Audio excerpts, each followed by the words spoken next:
ராமன் அங்கதனை அழைத்து ராவணனை சார்ந்த மூலபல சைன்யத்தினுக்கு அஞ்சி ஓடிய வானரர்களையெல்லாம் மீண்டும் போர்க்களம் நோக்கி அழைத்து வா என ஏவினான். அங்கதனும் விரைந்து ஓடினான். அப்ப அங்கதனுக்கும் அந்த வானர சேனையின் தலைவர்களுக்கும் என்ன உரையாடல் நிகழ்ந்தது என்பது அடுத்த பாட்டு. சென்று சேனையை உற்றனன் சிறை சிறை கெடுவீர் நின்று கேட்ட பின் நீங்குமின் எனச் சொல்லி நேர்வான் ஒன்றும் கேட்கிலம் என்றது அக்குரக்கு இனம் உரையால் வென்றி வெந்திரல் படைப்பெறும் தலைவர்கள் மீண்டார். சென்று சேனையை உற்றனன் ராமபிரான் ஏவியதினால் அங்கதன் அஞ்சு ஓடிக்கொண்டிருந்த வானர சேனைகளிடை போய் நின்றான். சிறை சிறை கெடுவீர், கண்ட கண்ட பக்கமெல்லாம் சிதறி ஓடாதீர்கள், நில்லுங்கள். நின்று கேட்ட பின் நீங்குமின், நான் சொல்லுவதை நின்று நிதானமாக கேட்டு அதன் பிறகு என்னுடைய சொல்லில் உங்களுக்கு நம்பிக்கை இல்லை என்றால் போர்க்களத்தை விட்டு சென்று விடுங்கள் என்று சொல்லி என சொல்லி நேர்வான் என்று சொல்லி அவர்களிடம் அருகே போய் அக்குரக்கு இனம் அங்கதன் கூறியதை கேட்ட அந்த குரங்குகள் கூட்டத்தில் இருந்த சிறு சிறு தலைவர்கள் ஒன்றும் கேட்கிலம் என்றது, நீ சொல்வது எதையும் கேட்க மாட்டோம். அவ்வளவு பயம். உரையால் அங்கதன் சொன்ன சொல்லால் வென்றி வெந்திரல் வெற்றியை விளைக்கின்ற கொடிய ஆற்றல் கொண்ட படைப்பெறும் தலைவர்கள் மீண்டார். சேனையை நடத்துகின்ற பெரிய சேனை தலைவர்கள் மட்டும் திரும்பி வந்தார்கள். அந்த இராணுவத்துல ஒரு கட்டமைப்பு உண்டு எப்பவுமே.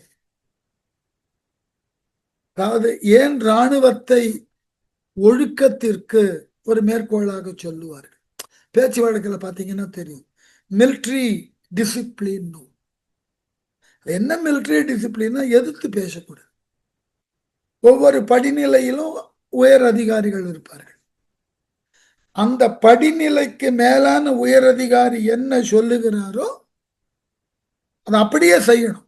அது சரியா தவறா, உடனாக செய்யணுமா, கொஞ்சம் அதெல்லாம் கிடையாது. செய்யினா செஞ்சிடணும். ஒபே, அதான் சொல்லுவாங்க. முதல்ல கீழ்ப்படி, அதுதான் இராணுவம். அங்க போய் விவாதத்திற்கெல்லாம் இடம் கிடையாது. நீங்கள் விவாதம் செய்தீர்கள் என்றால் அதற்கு தண்டனை உண்டு. விவாதத்திற்கு என்று அழைக்கப்பட்ட இடத்துல விவாதிக்கலாம். ஆனால் மேலிருந்து ஒரு கட்டளை வந்து இதை செய்யினா செஞ்சாங்க. அங்கதன் போய் சொன்னா வானர வீரர்கள் எல்லாம் ஓடினவர்கள் நிற்க மாட்டேன் என்கிறார்கள். ஆனா அந்த வானரர்களிடம் இருக்கக்கூடிய படை தலைவர்கள் எல்லாம் அங்கதன் சொல்ல கேட்க முன் வந்தார்கள். நாங்கள் வருகிறோம். ஏன்னாக்க அங்கதனுக்கு ரெண்டு பொறுப்பு. ஒன்று, வானரர்களினது தலைவன் யாரு? சுக்ரீவன். வாலியின் மகன் அங்கதன். அவன் அனைவரையும் தண்டிக்க கூடிய பொறுப்பினுக்கு உரியவன். அதனால இவனது சொல்லை கேட்ட உடனே தலைவர்கள் எல்லாம் எங்கு இவனால் நாம் தண்டிக்கப்பட்டு விடுவோமோ என்ற கவலையில இவனுக்கு கீழ்ப்படிய வந்தார்கள். ஆனால் மற்றைய வானர வீரர்கள் ஓடிக்கொண்டே இருந்தார்கள். அவர்களுக்கு என்ன பயம்? இவன் தண்டிச்சாலும் மரணம்தான். இவன் பேச்ச கேட்டு மூலபல சைன்யத்தோட போர் செய்தாலும் மரணம்தான். எப்படி பார்த்தாலும் மரணம். இருக்கிற வரைக்கும் தப்பித்து இருப்போமே. அதனால அவர்கள் ஓடினார்கள். மீண்டு வேலையின் வடகரை ஆண்டு ஒரு வெற்பின் ஈண்டினார்களை என் குறித்து எரிவுற்றது என்றான். ஆண்டநாயக, கண்டிலை போலும் நீ அவரை மாண்டு செய்வது என் என்று உரை கூறினர் மறுப்பர். நான் சொன்னத கவிதை நயத்தோட கம்பன் காட்டுறான். மீண்டு அங்கதன் தலைவர்கள் எல்லாம் தன் பக்கம் வந்தவுடனே மீண்டும் ஓடிக்கொண்டிருந்த வானரர்களை அணுகி, வேலையின் வடகரை ஆண்டு ஒரு வெற்பின், கடலினது வடக்கு கரையிலே இருந்த ஒரு மலையிடத்துல பாதுகாப்பாக சென்று தங்கிய ஈண்டினார்களை நெருங்கி வந்த படைத்தலைவர்களை நோக்கி என் குறித்து எரிவுற்றது என்றார்.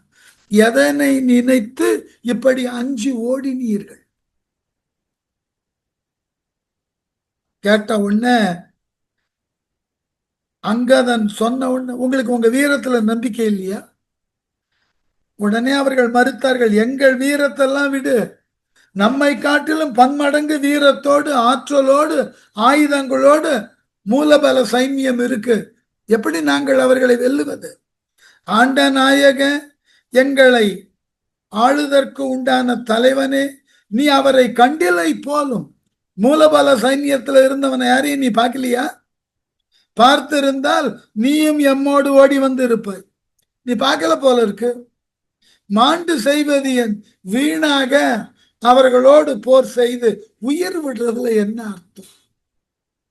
உயிர் விடுவதில் கூட ஒரு நோக்கம் இருக்கணும். வீணா அவர்கள் கையால் அடிபட்டு இறப்பதில் என்ன பயன் என்று கூறினார்கள். உன்ன சொன்னா ஒரு வீரன், ஒருவன் இந்திரஜித்து என உள்ளவன் உளனால் செருவின் உற்றவை கொற்றவ மரத்தியோ தெரியின் பொறியில் மற்றவர் இற்றிலர் யாரோடும் பொறுவார் இருவர் வில் பிடித்து யாவரை தடுத்து நின்று எய்வார். நியாயமான கேள்வி. கொற்றவ யாரு? அங்கதானே பார்த்து கேட்கிறான். வானர வீரர்கள். இந்திரஜித்து என உள்ளவன் ஒருவன், இந்திரஜித்தன் ஒருத்தன் நம்ம கூட போர் செய்து கொண்டு இருந்தான் அல்லவா? உளநாள் அவன் உயிரோடு இருந்த வரைக்கும் செருவின் உற்றவை மறத்தியோ, போர்க்களத்துல நாம அடைஞ்ச கட்டத்தெல்லாம் மறந்துட்டியா? அவன் ஒருத்தன் நம்மளை என்ன பாடுபடுத்தினான் தெரியின். இப்போது உள்ள நிலையை ஆராய்ந்து பார்த்தால் பொறியில் மற்றவர் ஒப்பற்றவர்களான இந்த மூலபல சைன்யத்தில் இருக்கிற ஒவ்வொரு வீரனும் இற்றிலர். எப்படி? இறந்து போன இந்திரஜித்தனுக்கு எந்த விதத்திலும் குறைந்தவன் இல்லை. நம்ம முன்பு ஒரு இந்திரஜித்தனோட தான் போர் செய்தோம். இங்க ஒவ்வொருத்தனும் இந்திரஜித்தன் மாதிரி இருக்கான். இதுல யாரை இந்த ராமலக்குவர்கள் கொல்லுவார்கள்? யாரோடும் பொறுவர்? இந்த மூலபல சைன்யத்துல அவ்வளவு கோடிக்கணக்கான பேர் இருக்கான். ஒவ்வொருத்தனும் இந்திரஜித்தன் மாதிரி இருக்கான். இருவர் வில் பிடித்து யாரோடும் பொறுவர்? ராமலக்குவர்கள் 2 பேர் மட்டும் யாரேன்னு அழிப்பார்கள். யோசிப்பார். ஆகவே யாவரை தடுத்து நின்று எய்வர். இத்துணை அரக்கர்களை இந்த ராமலக்குவர்கள் யாரை தடுக்க முடியும்? ஒரு 10 பேரை தடுத்தான்னா மீதி இருக்கிறவன் அத்தனை பேர் வானர சைன்யத்தை கண நேரத்தில் நசுக்கிடுவான். ஆகவே எங்களினுடைய பயம் நியாயமானது. போர்க்களத்தினுடைய அழகே மாற்றான் வலியை சீர்தூக்கிப்பார்கள். நம்ம வலியும் நம் துணை வலியும் ஒரு பக்கம். அதை விட ரொம்ப அழகான யுத்த தந்திரத்தில் சொல்லுவார்கள், நான் என்ன ஆயுதம் எடுக்க வேண்டும் என்பது என் எதிரியின் செயலால் முடிவு செய்யப்படும். நான் என்ன ஆயுதத்தை எடுக்க வேண்டும் என்பதை என் எதிரி எனக்கு கற்றுத்தரும். ஆனால் என் முன்னாடி நிக்கிறவெல்லாம் ஒவ்வொருத்தனும் இந்திரஜித்தன் போல இருக்கும். யாரை ஜெயிக்கிறது? ராமலக்குவர்கள் யாரை தாக்குவார்கள்? எவ்வளவு பேரை தாக்குவார்கள்? அந்த இரு வில்லவர்கள் தங்கள் வில்லை கொண்டு எத்தனை பேர் தாக்க முடியும்? ஆகவே நாங்கள் ஓடினதை குறை சொல்லாத, நாங்கள் ஓடி வந்ததுல ஒரு நியாயம் இருக்கு. புறம் கடந்த அப்புனிதனே முதலிய புலவோர் வரங்கள் தந்து உலகு அளிப்பவர் யாவரும் மாட்டார் கரந்து அடங்கினர். இனி மற்ற அறக்கரை கடப்பார் குரங்கு கொண்டு வந்து அமர்வையும் மானுடர் கொல்ல. நல்ல கல்வி. புறம் கடந்த அப்புனிதனே முதலிய புலவோர் யாவரும். முப்புறத்தை அழித்தவனாகிய சிவபெருமான், புலவோர்னா தேவர்கள் பிரம்மன் போன்றோர்கள் எல்லாம் உலகு அழிப்பர், உலகங்களை காப்பவர்கள் வரங்கள் தந்து. இந்த தெய்வங்கள் எல்லாம் தேவர்களையும் மானுடர்களையும் காக்கிறதுக்கு வரம் தரணும். உலகத்தை காக்கக்கூடிய இந்த தேவர்களும் தெய்வங்களும் இந்த உலகை அழிக்கக்கூடிய அசுரர்களுக்கு ஏராளமான வரத்தை கொடுத்தாச்சு. என்ன நியாயம்? கடவுள் என்று சொல்லக்கூடியவர்கள் மக்களையும் தேவர்களையும் பொறுப்பா பாதுகாப்பதற்காக உள்ளவர்கள். அப்படிப்பட்ட கடவுளர்களும் தேவர்களும் அரக்கர்கள் தவம் செய்தார்கள் என்று அளவிலாத வரங்களை கொடுத்தாச்சு. அந்த வரங்களை பெற்று அந்த அரக்கர்கள் இந்த மானுடர்களையும் தேவர்களையும் கொல்ல வரம் யார் தடுக்கிறது? ஆகவே உலகங்களை காப்பவர்கள் வரங்கள் தந்து இந்த பொல்லா அரக்கர்களுக்கெல்லாம் வரங்களை வழங்கி மாட்டார்.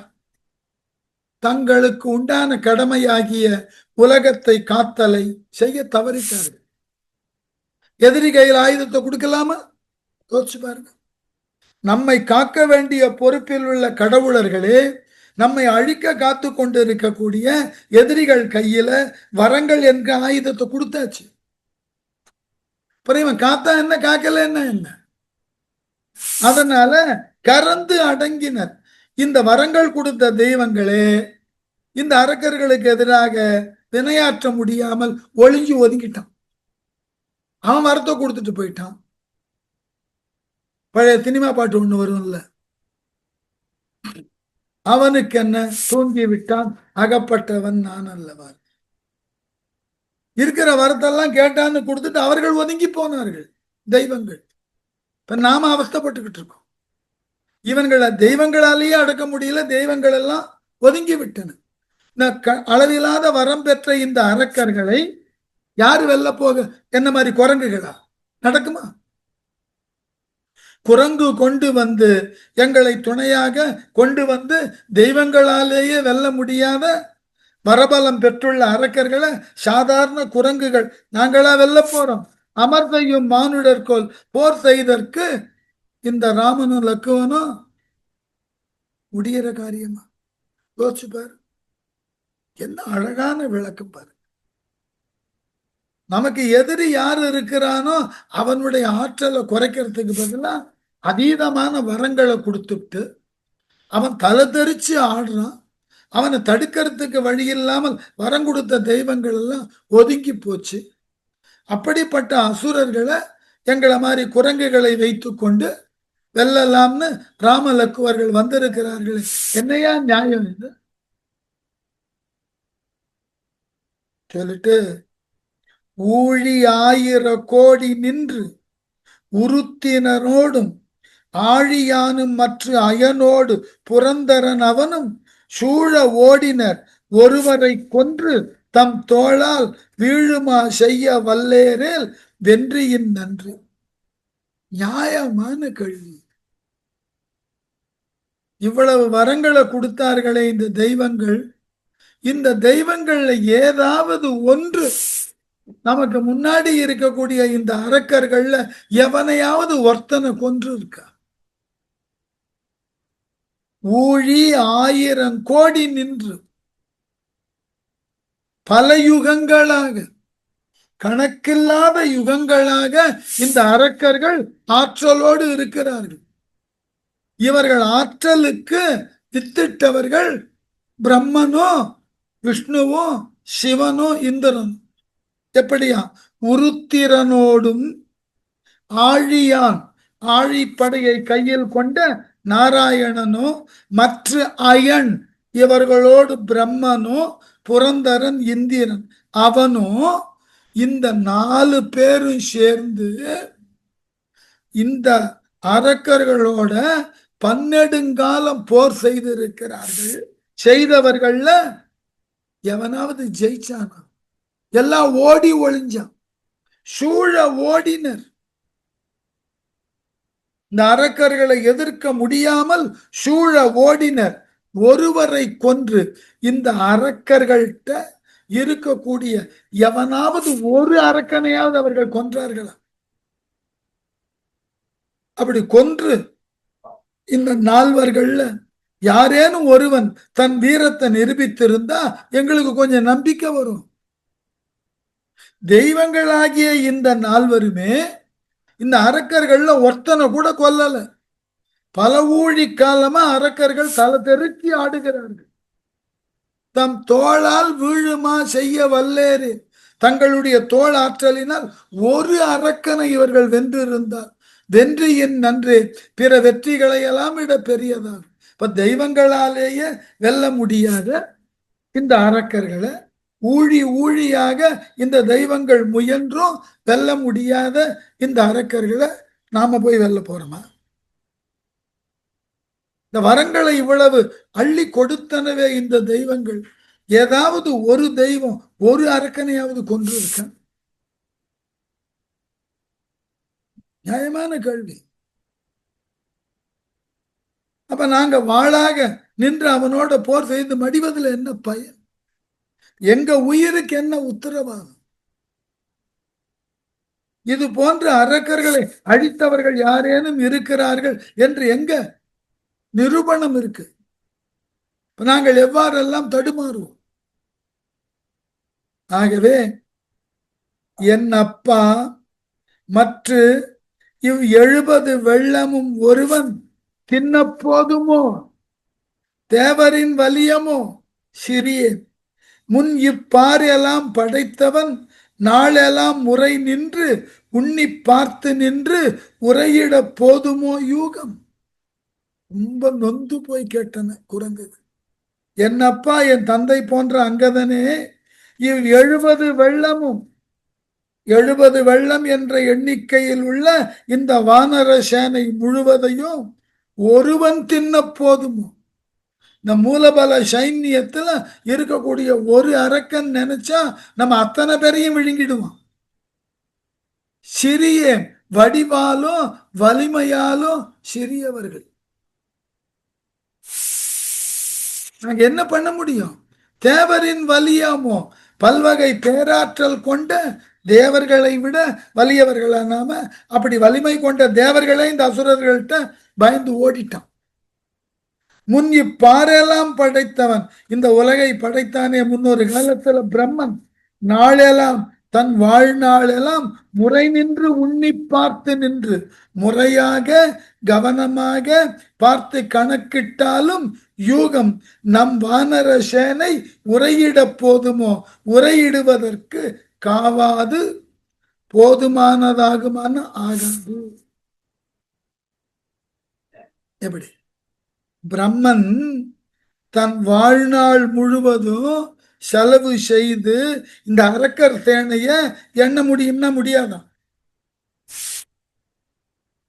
அப்படிப்பட்ட எண்ணிக்கையில் மிக்குள்ள இந்த அரக்கர் சேனைய நாங்க எதிர்க்கணும். நாமெல்லாம் 70 வெள்ளம் தான் இருக்கோம். இந்த மூலபல சைன்யத்தில் இருக்கிற ஒரு அரக்கன் நம்மளை உண்டு விட்டு போயிடுவோம். எப்படி போர் செய்ய போகிறோம்? அதை விட ராவணனை பார்த்து பயந்தார். நாயகன் தலை 10 உள கையும் 4-5 என்று ஓயும் உள்ளத்தே ஒருவன் மற்ற அவன் வந்து இங்கு உற்றார் 1000 தலை அதற்கு இரட்டி கையர் ஐயா பாயும் வேலையின் கூலத்து மணலினும் பலரா. கம்பன் கிட்ட இருக்கிற அழகு எதிரி படை எப்படி வர்ணிக்கிறான் பாருங்க. நாயகன், இந்த அரக்கர்களின் தலைவன் சொல்லுகிறார்களே ராவணன், அவனுக்கு எப்படி தலை 10 உள, 10 தலைகள் அவனுக்கு இருக்கு. கையும் 4-5 20 கை அவனுக்கு. 10 தலைன்னா 20 கை. என்று ஓயும் உள்ளத்தே என்று நினைக்கும் போதே எங்க மனசெல்லாம் நடுங்குகிறது, இது கேள்விப்பட்ட போது. ஆனா இங்க வந்திருக்கிற பல சைன்யத்தில் இருக்கிறவனை பார்த்தா மற்ற அவன் ஒருவன் 10 தலையும் 20 கையும் உடைய அவன் ஒருத்தந்தான். ஆனா நமக்கு முன்னாடி இந்த மூலபல சைன்யத்துல இங்கு வந்து உற்றோர் ராவணன் அப்படி இருப்பான்னு பார்த்தா அதுக்கு பயந்தா அவனுக்கு கீழே உள்ள படை வீரர்கள் ஒவ்வொருத்தனுக்கும் 1000 தலை. எப்படிடா ஜெயிக்கிறது? 10 தலை உள்ள ராவணனை நினைச்சே நாங்க பயப்படுறோம். இந்த 1000 தலை உள்ள ஒவ்வொரு அரக்கனையும் நாங்க எப்படி ஜெயிக்கிறது? 1000 தலைகள், அதற்கு இரட்டி கை. 1000 தலைன்னா 2000 கை ஒவ்வொருத்தனுக்கும். எப்படி ஜெயிப்பது? ஐயா, பாயும் வேலையின் அலை மோதக்கூடிய கடல்ல கூலத்து கரையில் உள்ள மணலினும் பலர், மணலை விட அதிகமா இருக்கான். 1000 தலை உடைய அரக்கர்கள்ன்ற அளவுல எவ்வளவு பேர் இருக்கான்னா கடற்கரையில இருக்கிற மணலை விட ஜாஸ்தியா இருக்காண்டா. அங்கதான் எப்படி அவங்களை எதிர்கொள்றது? ஒருத்தர் 2 பேர்னா கூட பரவாயில்ல, கொஞ்சம் முயன்று பார்க்கலாம். வந்திருக்கிறவனுடைய எண்ணிக்கை மணல் மாதிரி எண்ணி சொல்ல முடியல. ஒவ்வொருத்தனுக்கு 1000 தலை. யார் ஜெயிக்கிறது? எப்படி அவர்களோடு பொருதுவது, போர் செய்வது? பழச சொல்லி பார்க்கிறாங்க. கும்பகணன் என்று உளன் மற்ற இங்கு ஒருவன் கை கொண்ட அம்பு தாங்கவும் மிடுக்கு இளம் அவன் செய்தது அரிதி உம்பர் அன்றியே உணர்வு உடையார் பிறர் உளரோ நம்பி நீயும் உன் தனிமையை அறிந்திலை நடந்த. நம்பி கும்பகர்ணன் என்று ஒருவன் மற்ற இங்கு உளன். கும்பகர்ணன் பேரோட ஒருத்தன் இங்க இருந்தான் இல்லையா? அவன் எவ்வளவு பெரிய அழிவை கொடுத்தான் பார்த்தோம் இல்லையா? கை கொண்ட அம்பு தாங்கவும் மிடுக்கீலம். அவன் கையில இருந்து எடுத்து எய்த அம்பை கூட நம்மால தாங்க முடியல. அவன் செய்தது அருதி, அவன் செய்த போரின் கொடுமையை நீ நேர்ல பார்த்தவன் தானே. கும்பர் அன்றியே தேவர்களை தவிர உணர்வு உடையார் பிறர் உளரோ. நல்லது இது என்று உணரக்கூடியவர்கள் தேவர்களை தவிர வேற யாரேனும் இருப்பார்களா? இந்த கும்பகர்ணனை மதிப்பீடு செய்ய நீயும் உன் தனிமையை அறிந்திலை நடந்தாய், நீயும் தனியாக உள்ளோம் என்பதை உணராதவனாகி இங்கே வந்தார். எப்படி இந்த ராமலக்குவர்கள் என்னையா பண்ணுவார்கள்? வானரர்களுக்கு தைரியம். நீ என்னமோ பெரிய பாதுகாப்போட இருக்கேன்னு நினைக்கிறியா? அங்கதான் இல்ல, நீயும் தனியா தான் இருக்க. ஒவ்வொருத்தனும் தன்னை பாதுகாக்கிறதுலதான் நேரம் செலவு பண்ணுவான். இத முதல்ல புரிஞ்சுக்கோ என்று சொன்ன உடனே அடுத்தது நம்ம சைட்ல இருக்கிறவனுக்கெல்லாம் என்ன வீரம்? எதிரியினுடைய வீரத்தெல்லாம் சொல்லிவிட்டார்கள் வானர வீரர்கள். இப்போ அடுத்த மதிப்பீடு அங்கதானே பிரிச்சுட்டான். நீயும் தனியா இருக்க, ஒன்னால ஒன்னும் செய்ய முடியாது. சரி, நம்ம பக்கம் இருக்கிற வீரர்கள் யாரு? அனுமன் கதை சொல்லட்டுமா? அனுமன் ஆற்றலும் அரசனது ஆற்றலும் இருவர் தனுவின் ஆற்றலும் தம்முயிர் தாங்கவும் சால கனியும் காய்களும் உணவும் உள முளை உள கறக்க மனிதர் ஆளின் என் ராக்கதர் ஆளின் என் ஐயம்.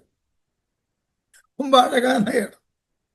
பின்னாடி ஒரு பழமொழி சொல்லுவோம்ல, ராம ஆண்டா என்ன ராவண ஆண்டா என்ன.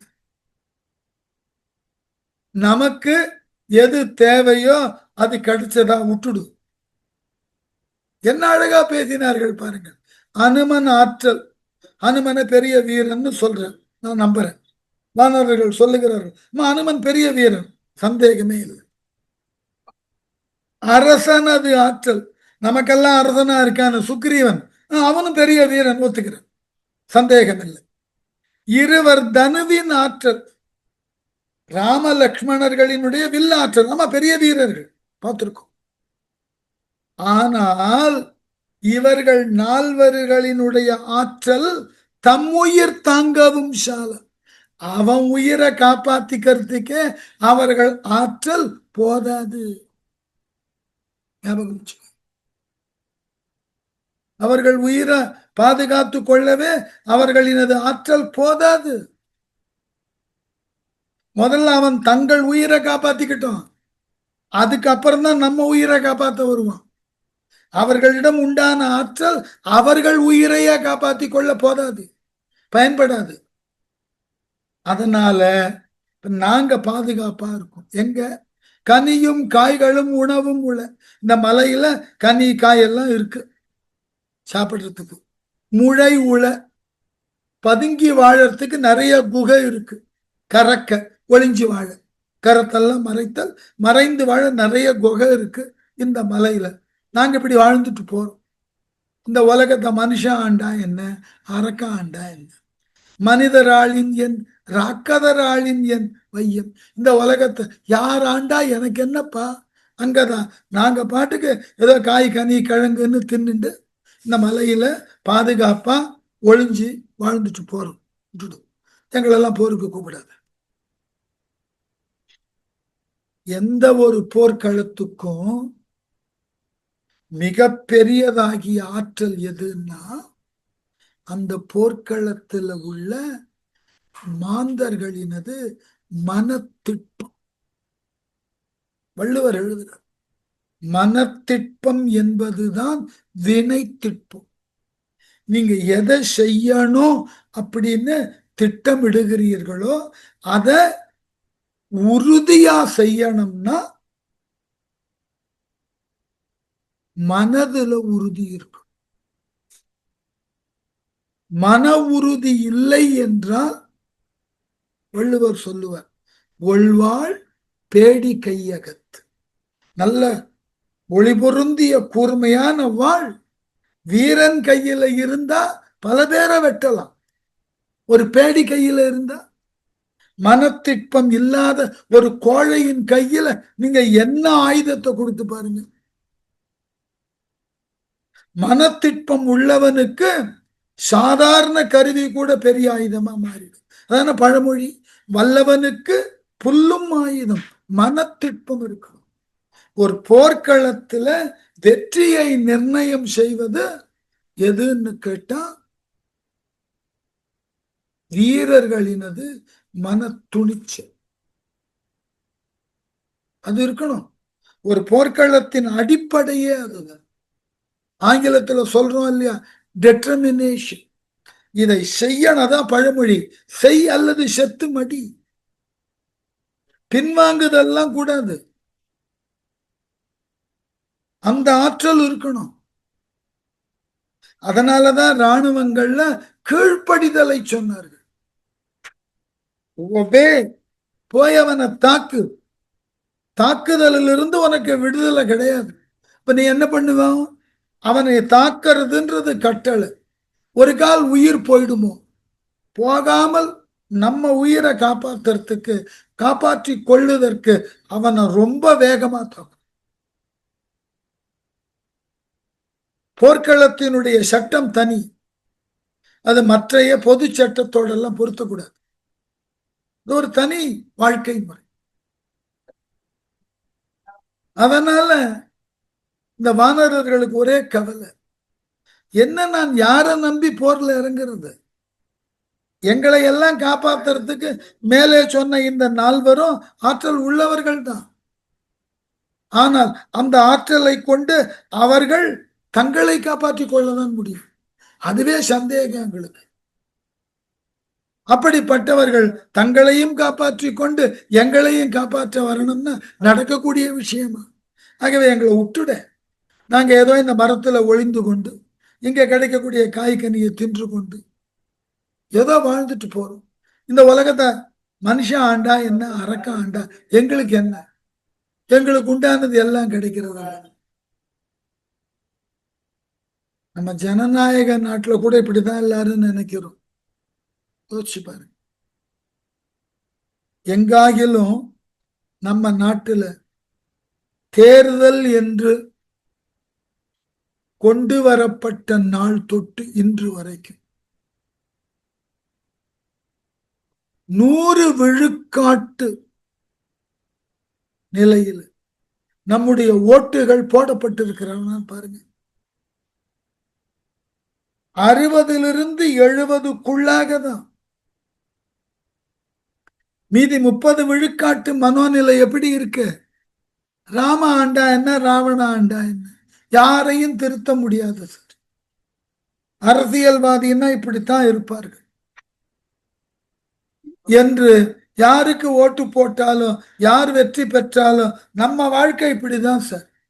அதுக்கு ஏன் சார் வீணா போய் வெயில்ல நின்று வரிசையில நின்று நேரத்தை வீண் பண்ணி ஓட்டு போடுறது? தானே பேசி கொண்டு இருக்கிறோம். யோசிச்சு பாருங்க. எந்த சமூகம் தன்னை ஆள்பவனை தான் முழுமையுமாக முன்னின்று தேர்ந்தெடுக்கவில்லை என்றால் அந்த சமூகம் எளிதில் பாழ்பட்டு போ, எளிதில் பாழ்பட்டு. இதை நான் வேற ஒரு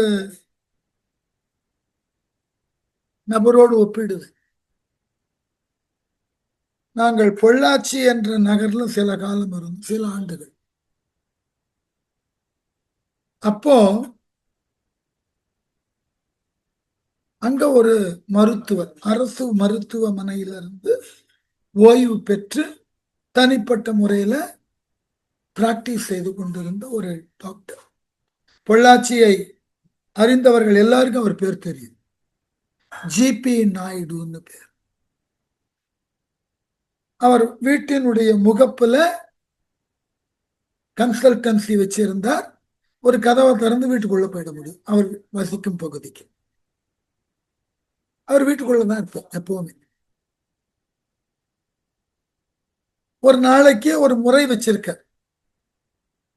காலையில ஒரு 4 நோயாளர்கள், மாலையில ஒரு 6 நோயாளர்களை தான் பார்க்கறது.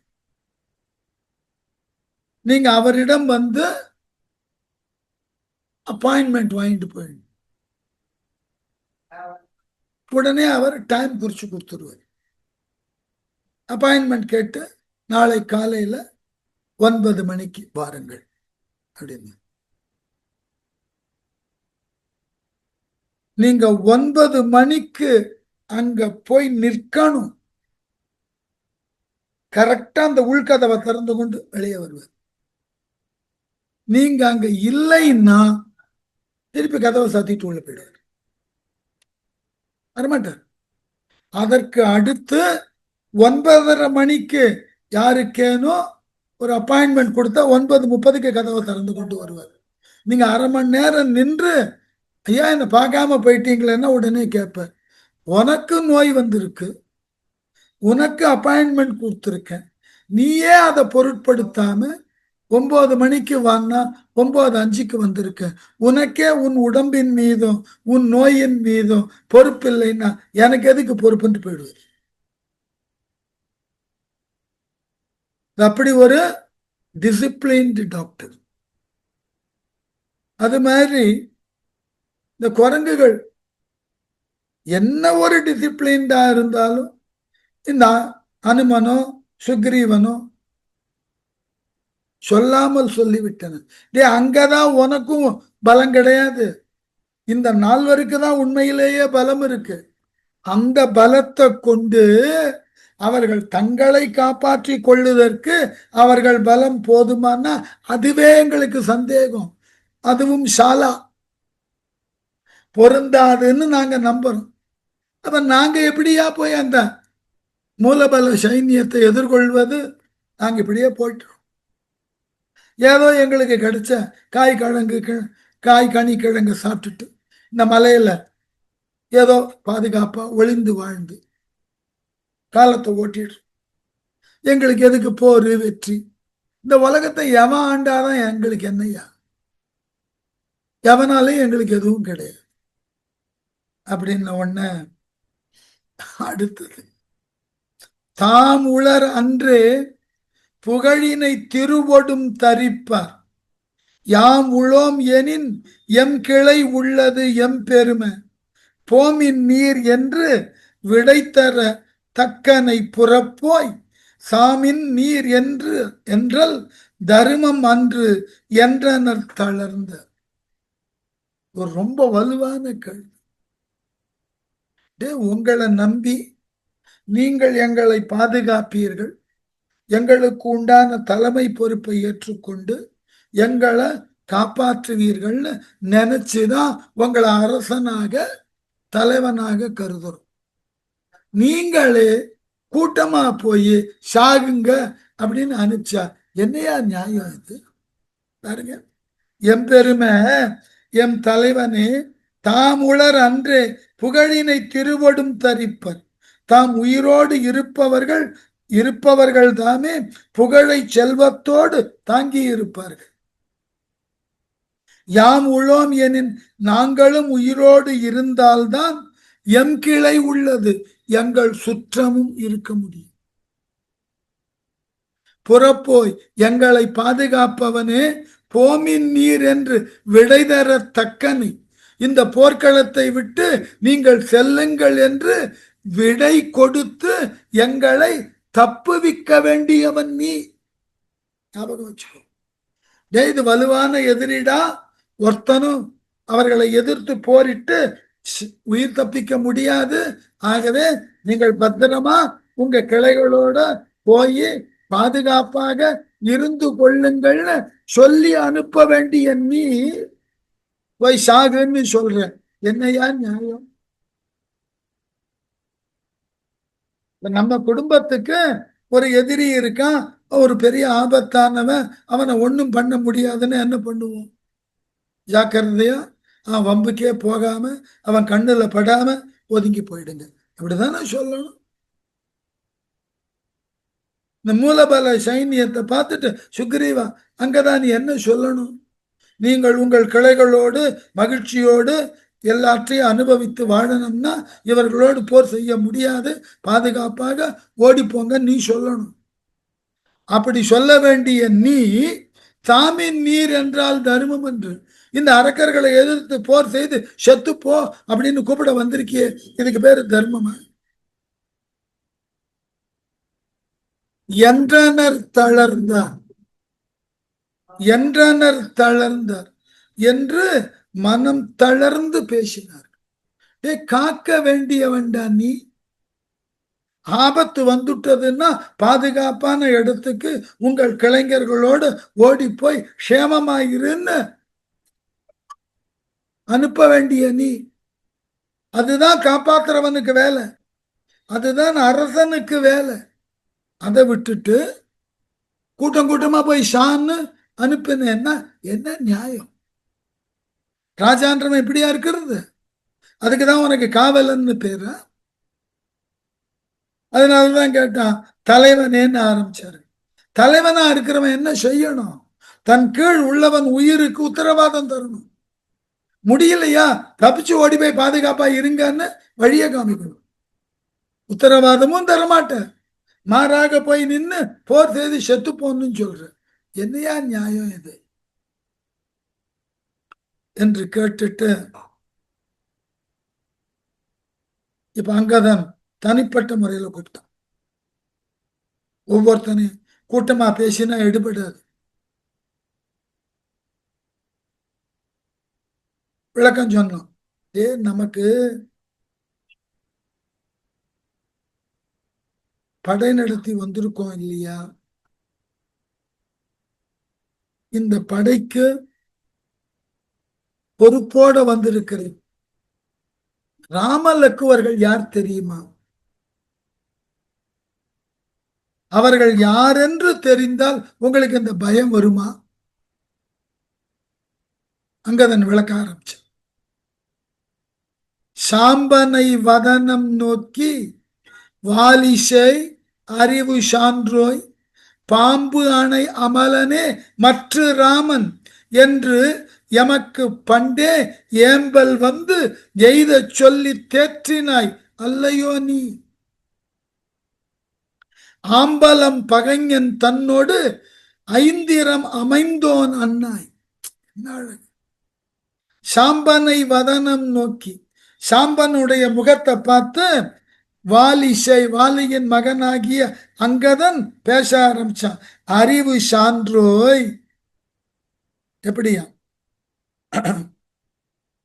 ஆம்பல் அம பகைஞன் தன்னோடு ஐந்திரம் அமைந்தோ நன்னாய். ஆம்பல் பூவினுக்கு பகைவனாகிய சூரியனோடு இலக்கணம் கற்றறிந்த அனுமனை ஒத்தவனே. இதுல 3 விஷயம் சொல்லியிருக்கு. ஆம்பல் இரவுல பூக்கும், அல்லின்னு பேர். பகல் நேரத்தில் சூரியன் வரும்போது ஆம்பல் குவிந்து விடும். சரியா? இந்த மூலபல சைன்யங்கள் ஆம்பலை போல ராமன் என்கின்ற சூரியன் வந்தால் இதெல்லாம் ஒடுங்கி போகும். ஞாபகம் வச்சு. இந்த விஷயத்தை நீதானே எனக்கு சொன்ன. யாரு? ராமனா? பாம்பு அணை அமலனே மற்ற ராமன். இப்ப நம்மோடு தலைமை தாங்கி வந்திருக்கிறானே ராமன், அவன் ஆதிசேடன் மீது பள்ளி கொண்ட நாராயணனே அவன். அந்த நாராயணன் இந்த உலகத்தை காக்க சூரிய குலத்துல தோன்றி இருக்கிறான். அந்த சூரிய குலத்தினுக்கு ஆம்பலை போன்ற பகைவர்கள் யாரு? அரக்கர்கள். ராமன் என்ற சூரியன் முன்னாடி இந்த அரக்கர்கள் எல்லாம் கூம்பி போவார்கள், ஆற்றல் அற்று போவார்கள். ஆகவே இந்த சாம்பா, நீதானே எனக்கு ராமன் பெருமையை சொன்ன. இப்ப நீயே ஏன் பயந்து வந்திருக்க? சாம்பானே, உன் அறிவு சாதாரண அறிவு இல்லை. சூரியனிடம் ஞானம் கேட்டானே அந்த அனுமனுக்கு இணையான அறிவு உன் அறிவு. தொடக்கத்துல அனுமன் சூரியனிடம்தான் பாடம் கேட்டான். அப்படிப்பட்ட ஆற்றல் உடையவன் அனுமன். அவனுக்கு இணையான ஆற்றல் உடையவன் சாம்பா. சாம்பான் தான் அங்கதன் சொல்லி இருக்கான், ராமன் சாதாரண ஆள் இல்ல, அவன் நாராயணனேன்னு சொல்லி இருக்கான். சொல்லி தேற்றினாய் அல்லையோ நீ, எனக்கு ஒரு தெளிவை கொடுத்தவன் நீ. ஏம்பல் வந்து எய்த சொல்லி, ஏம்பல் வந்து எய்த சொல்லினாக்க மகிழ்ச்சியானது என் உள்ளத்திலே வந்து சேரும்படி எனக்கு ராமனது பெருமையை, அவன் நாராயணன் என்கின்ற உண்மையை சொன்னவன் நீ. எனக்கு புத்தி சொல்லி என்னை தேற்றி எனக்கு சிறப்பு செய்துட்டு நீ பயந்து வந்திருக்கிய, இது என்ன நியாயம்? ஆகவே ஏம்பல் வந்து எய்த சொல்லி தேற்றினாய் அல்லையோ நீ, என்னை தெளிவித்தவன் நீ அல்லவா? என்ன தெளிவிச்ச நீ? இப்ப நீ ஏன் மயங்கி இருக்க? இந்த ராமனால ஒண்ணும் செய்ய முடியாது, இந்த மூலபல சைன்யத்தை யாராலும் எதிர்க்க முடியாதுன்னு கவலை உனக்கு ஏன் வந்தது? ராமனால முடியாதது ஏதொன்றும் இல்லைன்னு எனக்கு எடுத்து சொன்னவன் நீ. அந்த ராமன் வேறு யாரும் அல்ல, நாராயணனேன்னு சொன்னவன் நீ. அப்படிப்பட்ட நீ என்னை தேற்றி எனக்கு தைரியம் கொடுத்துட்டு இப்ப ஏன் பயந்து வந்த சொல்லிட்டு, தேற்றுவாய் தெரிந்து சொல்லால் தெருட்டுவாய் தெளிவிலோரை ஆற்றுவாய் அல்லை நீயும் அஞ்சினை போலும் ஆவி போற்றுவாய் என்ற போது புகழ் என் ஆம் புலமை என் ஆம் கூற்றின் வாய் உற்றால் வீரம் குறைவரே இறைமை கொண்டார். இதுதான் ரொம்ப ரசிச்ச இடம். அது சில இலக்கியங்கள் தான்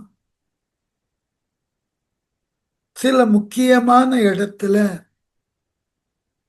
அன்றைய போர்க்கள நிகழ்ச்சிக்கு மட்டும் ஆற்றலை கொடுக்கறது இல்லை. நம்ம வாழ்க்கையில நமக்கு எத்தனையோ விதமான இடர்பாடுகள் வரும். ஆங்கிலத்துல சொல்லணும்னா டைட் கார்னர்ஸ் வரும். மனித வாழ்க்கையே பிரச்சனைக்கு உரியதுதான். அதுல மாற்று சிந்தனைக்கே இடம் கிடையாது. பிரச்சனையே இல்லாத வாழ்க்கையே கிடையாது. என்ன கேள்வி, பிரச்சனையை கண்டு துவளப் போகிறோமா, இல்ல பிரச்சனையை கண்டு விலகப் போகிறோமா? நிச்சயமாக தெரிந்து கொள்ளுங்கள், பிரச்சனை நம்மை விட்டு விலகாது. நீங்கள் மானுடனாக பிறப்பதற்கு முன்பே, உங்களினுடைய பிறவிக்கு முன்பே இந்த உலகிலே உங்களினது பிரச்சனை எது என்று வரையறுக்கப்பட்டு விட்டது. அது உங்களை நிச்சயமா சேரும், தப்பிக்கலாம் முடியாது. அது உடல் உபாதையா இருக்கலாம், உறவுகளினால் வந்த சிக்கலா இருக்கலாம், இல்ல அலுவலகத்திலிருந்து வந்த இடர்பாடா இருக்கலாம், இல்ல அடுத்த வீட்டுக்காரன் தரக்கூடிய தொந்தரவா இருக்கு. இந்த பழமொழி சொல்வது உண்டு, அடுத்த வீட்டுக்காரனையும் அமைவான மனைவியையும் தருவதில் இறைவனுக்கே தகராறு. கிடைக்காது.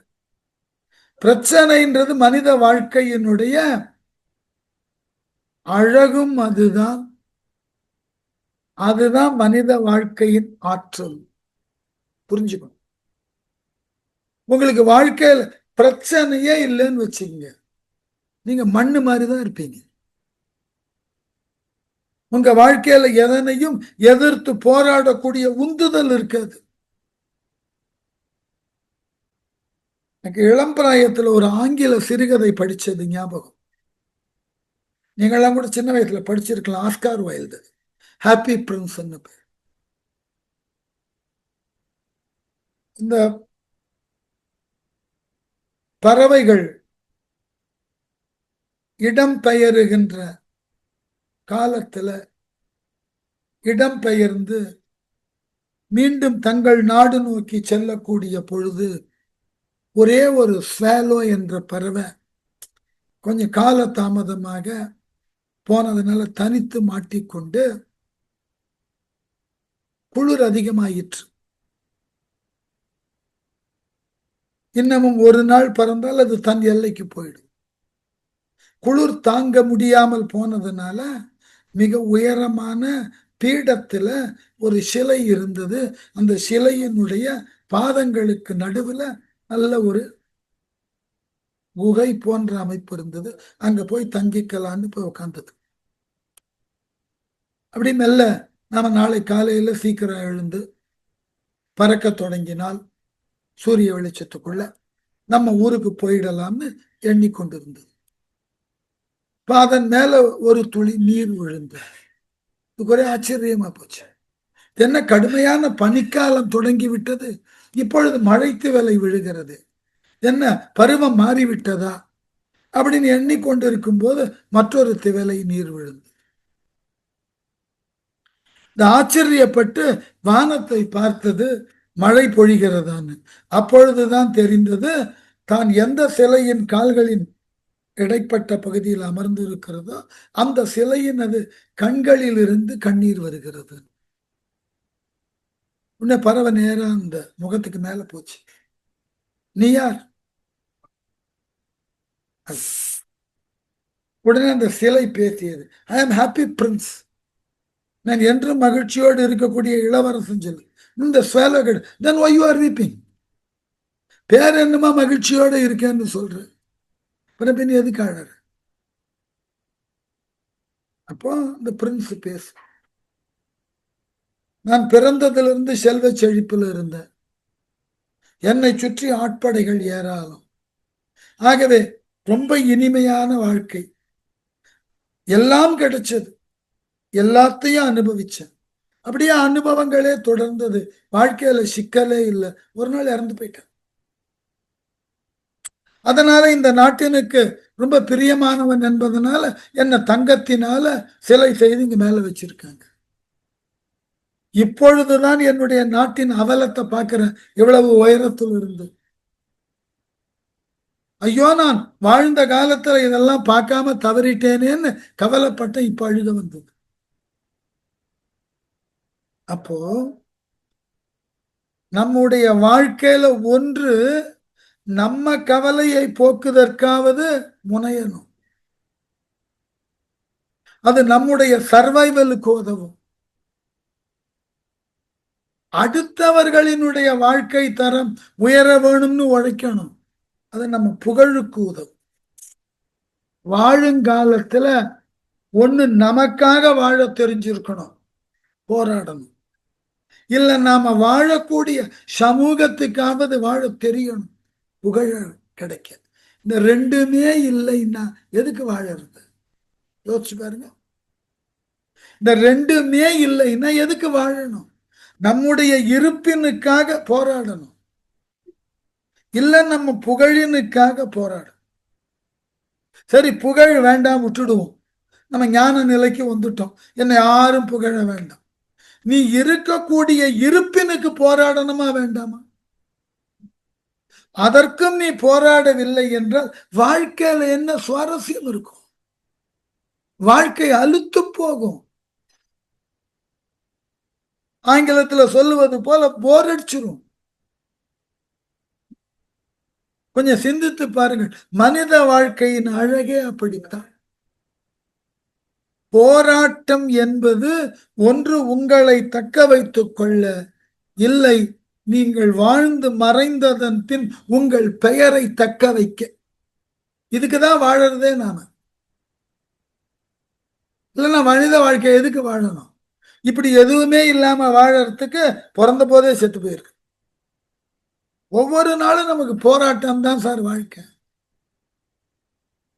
கொஞ்சம் உங்கள் வாழ்க்கையை கொஞ்சம் அப்படி மீள்பார்வையில பாருங்க. உங்கள் கடந்து வந்த பாதையில உங்களை அறியாம நீங்க எவ்வளவு போராடி இருக்கிறீர்கள். சார், எனக்கு ஒரு நண்பர் இருக்கார் சார். அவருடைய மிகப்பெரிய போராட்டம் என்ன தெரியுமா? நோய் வந்தா கூட ஒரு பொறுத்துப்பார். இந்த நோய்க்கு மருத்துவர் பரிந்துரை செய்யக்கூடிய அந்த மாத்திரையை விழுங்குவது அவருக்கு போராட்டம். அவர் மருத்துவத்தை போயிட்டு கொஞ்சம் கூட கூச்சம் இல்லாமல் பேசுவார். மருந்து ஏதாவது எழுதி கொடுத்தா மாத்திரை எல்லாம் வேண்டாங்க, வேணா 1க்கு 2 இன்ஜெக்ஷன் போட்டுடுங்க, என்னால மாத்திரை எல்லாம் முழுங்க முடியாது. வலிந்து விவாதம் பண்ணுவார். இல்லைங்க, நீங்க இன்ஜெக்ஷன் போட்டுக்கிற அளவுக்கு நோய் வீரியம் அதிகமா இல்லை, மெல்ல இப்பதான் அதனுடைய தன்மையை காட்டுகிறது. ஒரு 2 நாள் மாத்திரை சாப்பிட்டா போதும். வேண்டாம், எனக்கு அதெல்லாம் முடியாது, மாறாக இன்ஜெக்ஷனை போட்டு. இந்த மருத்துவர் சொல்லுவார், அந்த மாத்திரையை விழுங்க முடியலன்னா பொடி பண்ணி சாப்பிட்டு. ஐயோ, அந்த கசப்பை எனக்கு தாங்காது. நோயின் உபாதையை கூட தாங்கிப்பார், அதற்கு இன்ஜெக்ஷன் போட்டுக்கணும்னாலும் அதை தாங்கிப்பார், மாத்திரை. இது மாதிரி வாழ்க்கையில எதற்கும் போராடாத ஆட்கள்லாம் இருக்காங்க. அதனால நான் அடிக்கடி இந்த மாதிரி பகுதிகளை மாணவர்களுக்கு கல்லூரியில பாடம் எடுக்கும் போது சொல்லுவேன், மனித வாழ்க்கைன்னா இந்த 2 குறிக்கோள்ல ஏதாவது ஒண்ணு இருக்கணும். உன் வாழ்க்கையை காக்க நீ போராடுறதுக்கு ஆற்றல் இருக்கணும். நீ வாழ்ந்து மறைந்த பின் உன் புகழ் இந்த உலகத்துல இருக்கணும்னா போராடு. இந்த 2மே இல்லைன்னா வாழறதுக்கு அர்த்தமே இல்லை. நம்ம வாழ்ந்ததெல்லாம் வேஸ்ட். அதனாலதான்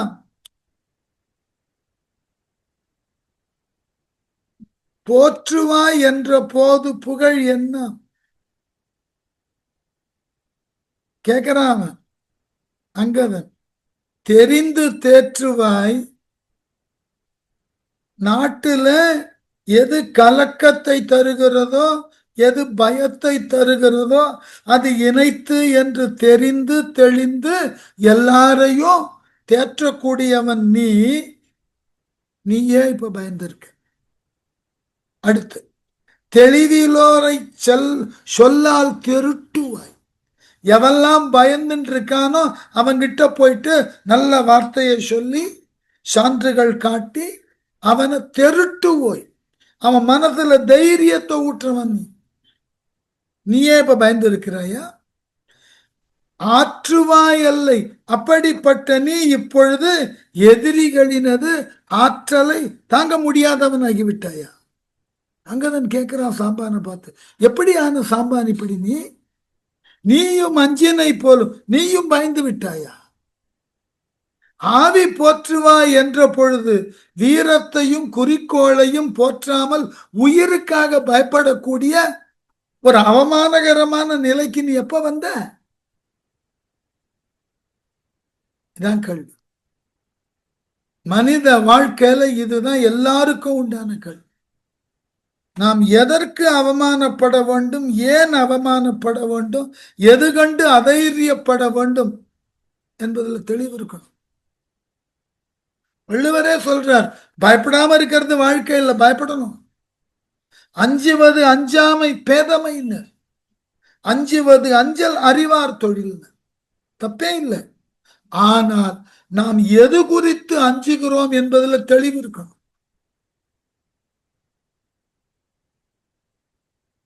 அப்படி தெளிவில்லாமல் அச்சத்தின் வயப்பட்டவர்களை பார்த்து இந்த சாம்பான் நல்ல விதமான அறிவுரை எல்லாம் சொல்லி தேர்த்து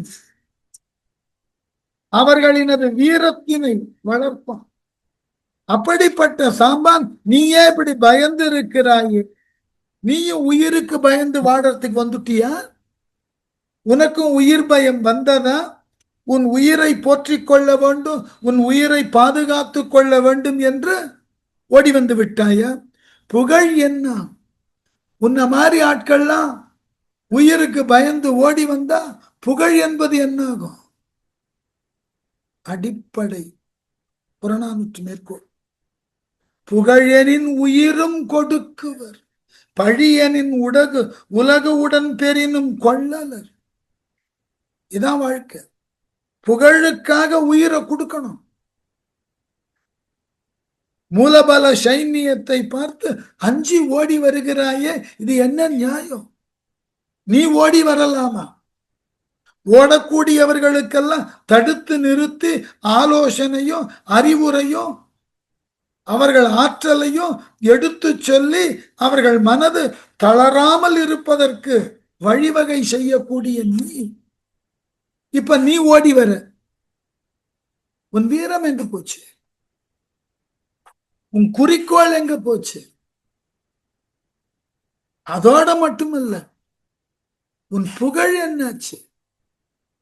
ஆகவே புலமை என்ன, உன் அறிவு என்னாச்சு? உனக்கு எவ்வளவு தெளிவான ஞானம் இருக்கு? அது கொண்டு எல்லோரையும் உற்சாகப்படுத்துவாயா, ஓடி ஒளிவாயா?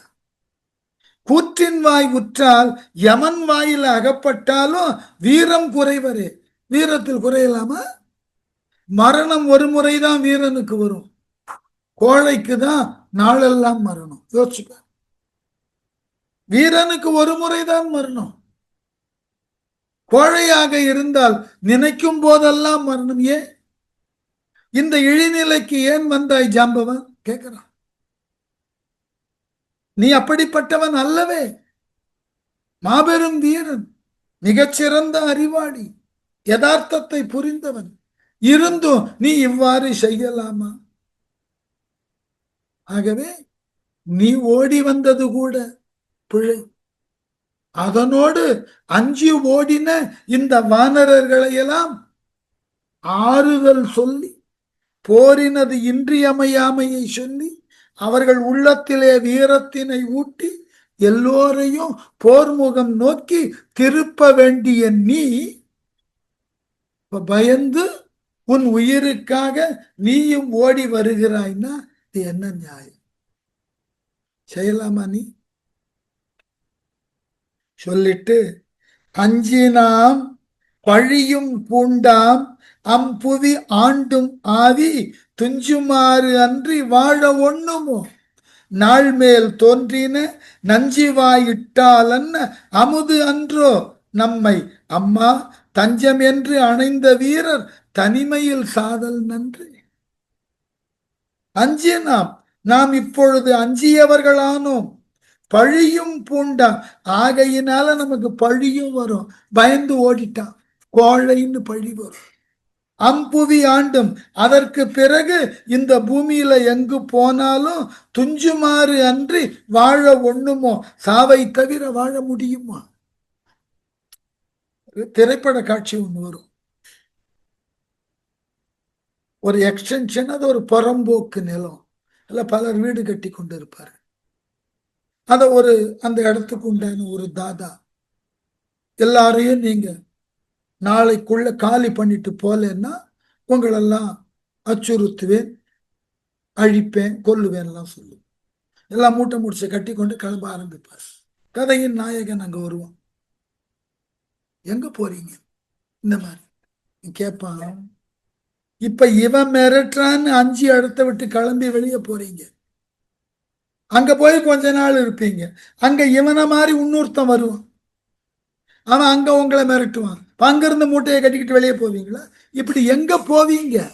வாழ்க்கை ஃபுல்லா இப்படி பயணப்பட்டு கொண்டே இருப்பீர்களா? ஒரு முறையாவது உங்களை அச்சுறுத்தி அவர்களை எதிருங்கள். அவன் சில பேர் தான் உங்களை அச்சுறுத்துறான், நீங்க பல பேரா இருக்கிறீர்கள். உங்கள் எதிர்ப்பை அவனை நோக்கி காட்டுங்கள். ஓடுவதுதான் வழி என்றால் வாழ்க்கை முழுக்க ஓடிக்கொண்டிருக்கணும். அதனால இப்படி ஓட ஆரம்பிச்சோம்னா மரணம் வரைக்கும் ஓடிக்கொண்டுதான் இருக்கணும். துஞ்சுமாறு அன்றி வாழ ஒண்ணுமோ, தினம் தினம் செத்து வாழணும். வாழறதுக்கு எங்க முடியும்? ஆகவே நாள் மேல் தோன்றின் சாவு வருதற்குரிய நாள் நம் கண் முன்னே வந்து தோன்றினால் நஞ்சிவாய் இட்டால் அன்னது அமுது அன்றோ, நஞ்சினை வாயிலிட்டது போல்வதாகிய அமுதம் அல்லவ. மரணம்ன்றது எல்லாருக்கும் வரியா? அதை எப்படி நாம் பெறுகிறோம் என்பதில் தான் நம்ம வாழ்க்கை. பாரதி எழுதுவான் அல்லவா, நஞ்சுக்கும் நோய்க்கும் வாழுக்கும் தீயுக்கும். இப்படி மரணம் வர்றதா மரணம்? நம்ம மரணத்துல ஒரு வீரம் இருக்கணும். சொல்லிட்டு நஞ்சுவாயிட்டால் அன்னது அமுது அன்றே. நஞ்சின வாயில், மரணம்ன்றது துன்பம், ஆனா அது அமிழ்தம் போல எடுத்துக்கணும். அதுதான் வீரம். மரணத்தை எதிர்நோக்கி வாழ்க்கைய வாழணும். அது வந்துருமோ வந்துருமோன்னு கவலையில வாழக்கூடாது. அப்படி கவலையில வாழ்ந்தா அனுதினமும் நமக்கு மரணம். மரணம் நமக்கு வந்ததுன்னா எதிர்த்து கேட்கணும். என்னப்பா காலதாமதமா வர, உனக்கு நான் காத்து கொண்டு இருக்கிறேன், எவ்வளவு காலமா, வா போலாம். வர வர நீங்கள்லாம் கூட லேசி ஆயிட்டீங்கன்னு தோல் மேல கையை போட்டு கூட போயிடணும். இல்லைன்னா பாரதி பாடுவானா, காலா உனை சிறு புல்ல நான் மதிக்கிறேன். அந்த தைரியம் இருக்கணும். மரணம் தவிர்க்க முடியாது, ஞாபகம் வச்சு. மரணத்தை கண்டு அஞ்ச முடியாது, கூடாது. ஏன்னா மரணம் வரும்போது நாம் உயிரோடு இருக்க போவதில்லை. எதுக்கு பயப்படணும்? நாம் உயிரோடு இருக்கின்ற வரை மரணம் வரப்போவதில்லை. அப்ப நாம போனதுக்கு அப்புறம் வந்த ஒன்றை கண்டு ஏன் இப்பவே பயப்படணும்? சரி, இப்படி பயப்படுறதுனால அது தவிர்க்கப்பட போகிறதா? மரணத்தை கண்டு பயப்படுறோம், அதனால தவிர்க்கப்பட முடியுமா? முடியாது. முடியாத ஒண்ணுத்துக்கு அதுக்கு கவலைப்படணும். ரொம்ப எளிமையான கருத்து இதெல்லாம். நம்மால ஒன்றை தடுக்க முடியும்னா தடுத்து இருக்கலாம், முடியல, தவிர்க்க முடியாது, தெரிஞ்சு போச்சு. இல்ல, தவிர்க்க முடியாத ஒண்ணுத்துக்கு ஏன் கவலைப்பட்டு இருக்கிற வரைக்கும் முடிஞ்சதை செஞ்சுட்டு போயிடல. அதனால நம்மை தஞ்சம் என்று அணைந்த, நம்மை பற்றுக்கோடு என்று வந்த வீர ராமலக்குவர் ஆகியவர்களுக்கு தனிமையில் சாதல் நன்று. நாம் துணையாக நிற்காமல் விலகிவிட்டால் அவர்களை தனிமையில் மரணத்தை அடைய செய்வது நல்லதா? நம்ம நம்பி வந்துட்டான் ராமனும் லக்ஷ்மணன், அவர்களுக்காக நாம உயிரை கொடுக்கறது நல்லதா? இல்ல நம்ம உயிரை காப்பாற்றி கொண்டு நீங்க 2 பேரும் கேடு கட்டாவது போங்கன்னு அவர்களை அழிவு பாதைக்கு அனுப்புவது நல்லதா? யோசி.